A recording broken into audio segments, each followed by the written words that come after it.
On June 22, 1994, a man scored a goal in his own net. 12 days later, he was dead. Shot 6 times in a parking lot, while his killer reportedly shouted "goal" with every bullet. This isn't a story about football. It's a story about what happens when a nation's grief finds a target. Andrés Escobar was 27 years old, a defender for Atlético Nacional and the Colombian national team. They called him the gentleman, calm, disciplined, admired even by rivals. He wasn't a wild card. He wasn't reckless. He was supposed to be the safest player on the pitch. Colombia arrived at the 1994 World Cup as a dark horse favorite. Pelé himself predicted they could win it all. Carlos Valderrama, Faustino Asprilla, a golden generation. The expectations weren't just high, they were national, political, personal, tied to men far more dangerous than fans. Before Escobar's death, there were already signs something was wrong. After Colombia lost their opening match to Romania, midfielder Gabriel Gómez received a fax death threat. The coaching staff reportedly discussed resigning mid-tournament. This wasn't ordinary football pressure. This was something else. June 22, 1994, Colombia versus the United States.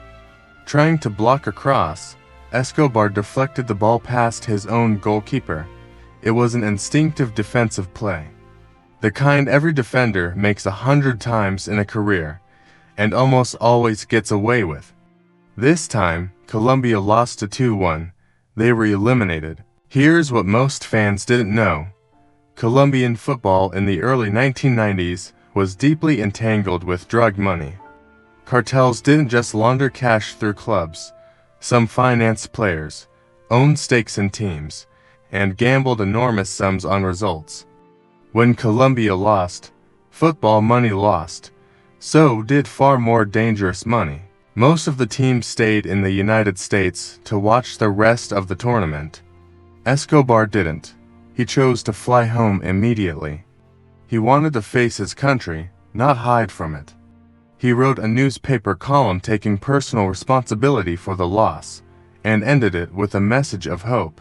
Medellin in 1994 was one of the most violent cities on earth, a murder rate of roughly 380 per 100,000 people, driven by cartel warfare that had only intensified since Pablo Escobar's death months earlier. This was the city Andrés Escobar came home to. He went out with friends anyway. July 2, 1994, 10 days after the own goal. Escobar was at a nightclub parking lot in Medellin when he was confronted by a group of men, among them, brothers with alleged ties to a powerful drug trafficking network. Witnesses say the conversation turned to one subject, the own goal. The argument escalated fast. The group's driver, a man named Humberto Muñoz Castro, pulled out a gun. He shot Escobar 6 times. Witnesses later said Muñoz shouted "goal" after every single shot, echoing the commentator who had repeated the word 6 times during the own goal itself. Escobar was rushed to a hospital in Medellin. He died about an hour later. He was 27. Within hours, the news reached every corner of Colombia, and within a day, the entire football world. A defender, known for his calm, had been executed in a parking lot over a single deflected ball.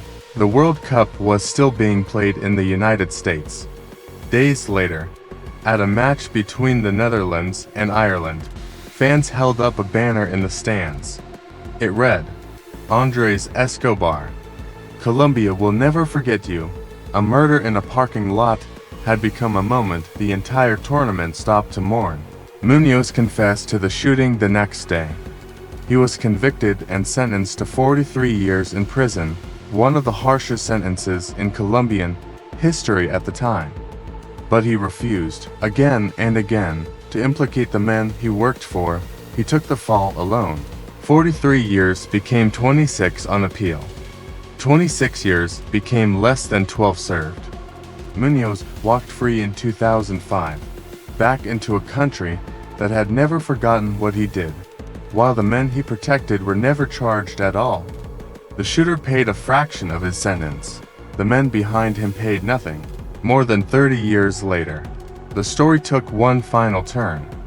One of the men allegedly present that night, a trafficker named Santiago Galán, later linked to financing paramilitary groups, was shot dead in a restaurant in Mexico.